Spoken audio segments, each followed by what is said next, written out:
नमस्कार. सखी शारदा या चॅनलमध्ये तुम्हा सगळ्यांचं मनापासून खूप खूप स्वागत आहे. मुख्यमंत्री माझी लाडकी बहीण योजना या संदर्भात काही महत्त्वाचे अपडेट्स आले आहेत, त्याविषयीचा आजचा व्हिडिओ आहे. सगळ्यांनाच माहिती आहे की वेबसाईट लॉन्च झालेली आहे, तर त्या वेबसाईटची लिंक सुद्धा डिस्क्रिप्शन बॉक्समध्ये देणारच आहे. जर वेबसाईटवरती फॉर्म भरताना अनेक मनात शंका येत आहेत किंवा अनेक प्रॉब्लेम्स येत आहेत.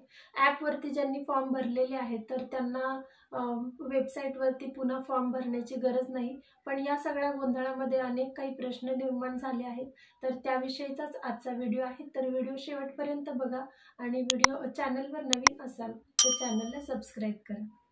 सगळ्यात महत्त्वाची पहिली गोष्ट म्हणजे जर का तुम्ही नारी शक्ती दूत ॲपवरती मोबाईलवरती फॉर्म भरला असेल तर पुन्हा वेबसाईटवरती जाऊन फॉर्म भरण्याची गरज नाही. तुमच्या मोबाईलवरती जर का अप्रुव्हलचा गव्हर्नमेंटचा मेसेज आला असेल तर आता इथून पुढे तुम्हाला कुठेच फॉर्म भरायची गरज नाही. त्यामुळे त्या महिलांना आता निश्चिंत राहता येणार आहे.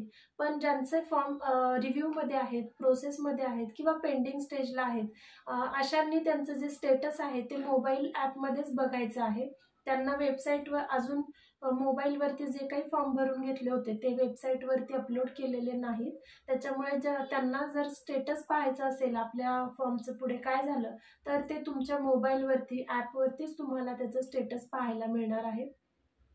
जर का तुमचा फॉर्म अप्रूव्ह झाला तर तुम्हाला गव्हर्नमेंटचा मेसेज येणारच आहे, पण जर का तुमचा फॉर्म डिसअप्रूव्ह या स्टेजला गेला तर काय तुमच्या त्रुटी आहेत त्यासुद्धा तुम्हाला स्पष्टपणे त्यांनी दाखवल्या आहेत.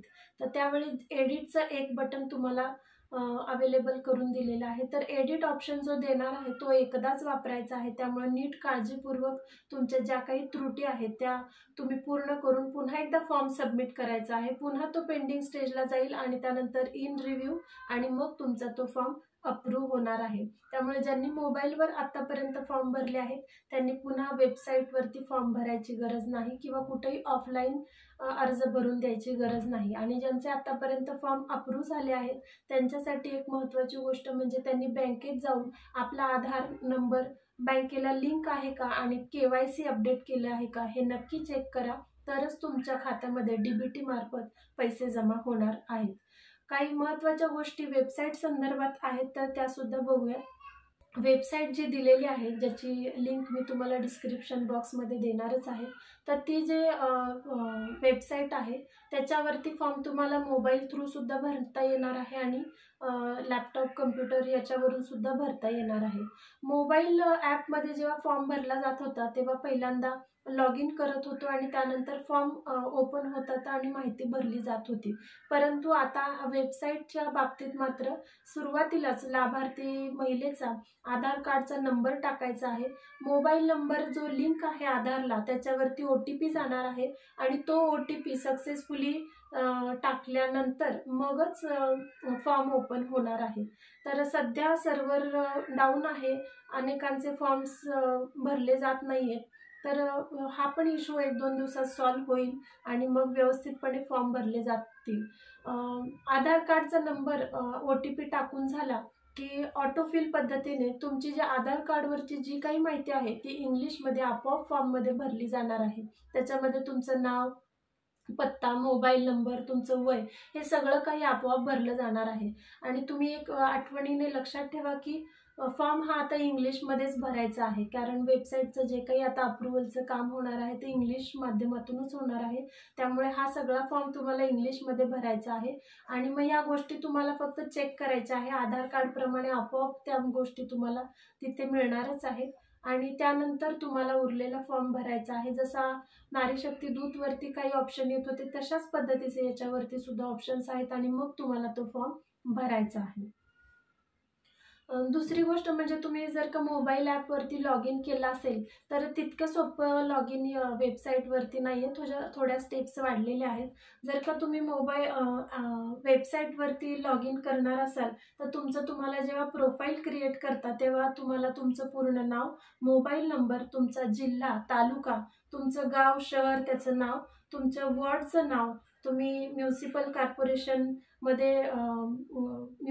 कॉर्पोरेशन, नगरपालिका, ग्रामपंचायत कशामध्ये येतं ते सुद्धा तुम्हाला टाकायचं आहे आणि तुम्ही कुठल्या कॅटेगरीतून फॉर्म भरता आहात ते, म्हणजे तुम्ही सामान्य महिला, सेतू सुविधा केंद्र, बचत गट सदस्य किंवा अंगणवाडी सेविका वगैरे. म्हणजे तुम्ही जर इतरांचे फॉर्म भरणार असाल तर तुम्हाला सगळ्यात पहिल्यांदा एक प्रोफाईल क्रिएट करायचा आहे, ज्याच्यामध्ये तुम्हाला तुमचा पासवर्ड सुद्धा तुमचा स्वतःचा टाकून एक प्रोफाईल क्रिएट करायचा आहे. एकदा प्रोफाईल क्रिएट झालं की तुम्हाला मग लाभार्थी महिलांचे फॉर्म भरता येणार आहे. या वेबसाईटवरती होम, ॲप्लिकेशन, स्कीम आणि आतापर्यंतचे भरलेले ॲप्लिकेशन अशा वेगळे वेगळे टॅब्स मिळणार आहेत. तर त्याच्यामध्ये तुम्हाला जेव्हा ॲप्लिकेशनवरती क्लिक करता लाभार्थी महिलेचा जेव्हा फॉर्म भरण्यासाठी क्लिक करता त्यावेळेस तुम्हाला सगळ्यात आधी आधार नंबर भरावा लागणार आहे. त्यानंतर त्यांचा कॅप्चा टाकून तुम्हाला तो OTP सेंड करावा लागणार आहे. लाभार्थी महिलेच्या आधार कार्ड मोबाईल लिंक जो नंबर आहे त्याच्यावरती OTP जाईल. तो OTP इथे टाकल्यानंतर मग फॉर्म ओपन होणार आहे. फॉर्ममध्ये आपोआप माहिती भरली जी आधार कार्डवरची माहिती आहे ती येणारच आहे आणि इतर काही गोष्टी आपल्याला टाकायच्या आहेत.